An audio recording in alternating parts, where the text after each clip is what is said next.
আসসালামু আলাইকুম প্রিয় শিক্ষার্থীবৃন্দ, তোমরা সবাই কেমন আছো? আশা করি ভালোই আছো। এএস টিচিং হোমের পক্ষ হতে সবাইকে স্বাগতম। আজকে আমরা নবম এবং দশম শ্রেণীর গণিত অনুশীলনী 7.1 সম্পাদ্য 7 নিয়ে আলোচনা করব। আলোচনাটি শুরু করার আগে যারা আমাদের চ্যানেলটি এখনও সাবস্ক্রাইব করনি, এখনই সাবস্ক্রাইব করে নাও নতুন নতুন ভিডিও দেখার জন্য। সম্পাদ্য 7-এর প্রশ্নটি হচ্ছে, ত্রিভুজের ভূমি সংলগ্ন একটি স্থূলকোণ তোমরা তো চেনোই, 90 ডিগ্রি চেয়ে বড় হইতে হবে, সেটা স্থূলকোণ, এবং অপর দুই বাহুর অন্তর দেওয়া আছে। হ্যাঁ, ত্রিভুজটি আঁকতে হবে। তো আমরা স্থূলকোণ নিয়েছি 120 ডিগ্রি এবং ভূমি নিয়েছি 5 সেন্টিমিটার এবং অপর দুই বাহুর অন্তর নিয়েছি আমরা 3 সেন্টিমিটার। তাহলে শুরু করা যাক। তাহলে প্রথমে আমরা তথ্যগুলি নিয়ে নিই। ভূমি 5 সেন্টিমিটার, ভূমি নিব আমরা 5 সেন্টিমিটার। ভূমিকে আমরা এ ধরলাম 5 সেন্টিমিটার। তারপর অন্তরটা নেব আমরা, অন্তরটা নিব 3 সেন্টিমিটার, লিখে দিয়েছি এখানে 3 সেন্টিমিটার। এটা হচ্ছে ডি, 3 সেন্টিমিটার। আর কোণটা স্থূলকোণ নিব আমরা 120 ডিগ্রি।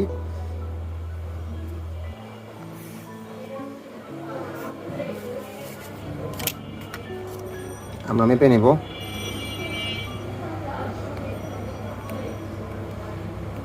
এই 120, জিরো থেকে এইভাবে উঠতে উঠতে আমরা 120-এ আসবো।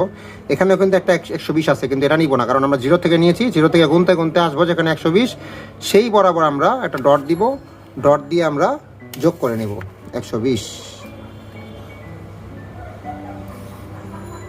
এটা 120 ডিগ্রি, এটা হচ্ছে এক্স।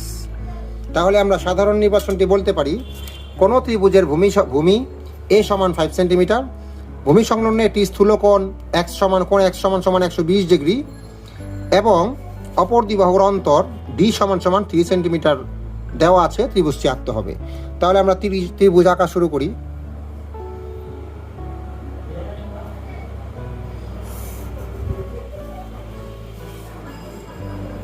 এখান থেকে আমরা এ এর সমান করে প্রথমে যে রশ্মিটা নিয়েছি আমরা, এটা হচ্ছে বি এবং ই। এখান থেকে আমরা এ এর সমান করে বিসি অংশ কাটবো এ এর সমান করে, কেমন? তারপর সি বিন্দুতে আমরা কোন এক্স নিব।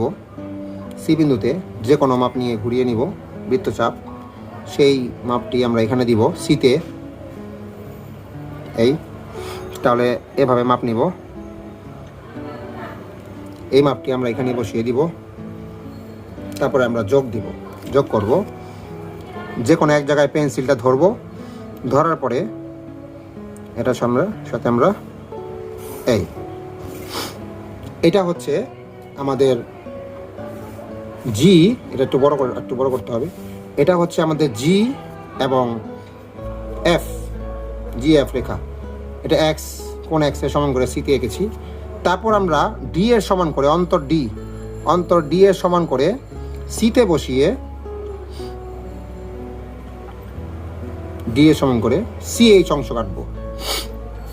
এখন বি এবং এইচ আমরা যোগ করেছি। এখন বি বিন্দুতে এই কোণ এইচ এর সিএইচবি, কোণ সিএইচবি মানে এইচ এর সমান বি বিন্দুতে এটি কোণ আঁকবো আমরা। এইভাবে মাপটি নিব আমরা। তাহলে এখন আমরা যোগ করে দেব, তাহলেই আমাদের সম্পাদ্য শেষ।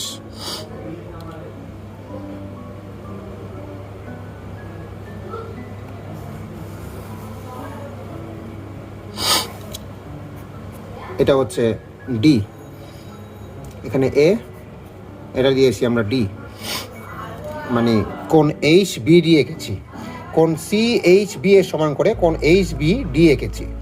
তাহলে আমরা সম্পাদ্যের অঙ্কনের বর্ণনাটি দিয়ে দিই। যে কোনো রশ্মি বিই হতে বিসি সমান এ নেই। সি বিন্দুতে কোণ বিসি জি সমান কোণ এক্স আঁকি। সিজি রেখাকে এফ পর্যন্ত বর্ধিত করি। সি এফ হতে সি এইচ সমান ডি নেই। বি কমা এইচ যোগ করি। বি বিন্দুতে কোণ সি এইচ বি সমান এইচ বি কোণ এইচ বি ডি আঁকি। বিডি রেখা সিজি রেখাকে এ বিন্দুতে ছেদ করে, তাহলে ত্রিভুজ A B C উদ্দিষ্ট A B এইচই উদ্দিষ্ট ত্রিভুজ। এই ছিল আমাদের আজকে সম্পাদ্য 7-এর আলোচনা। পরবর্তী ভিডিও দেখার জন্য আমন্ত্রণ রইল। ধন্যবাদ।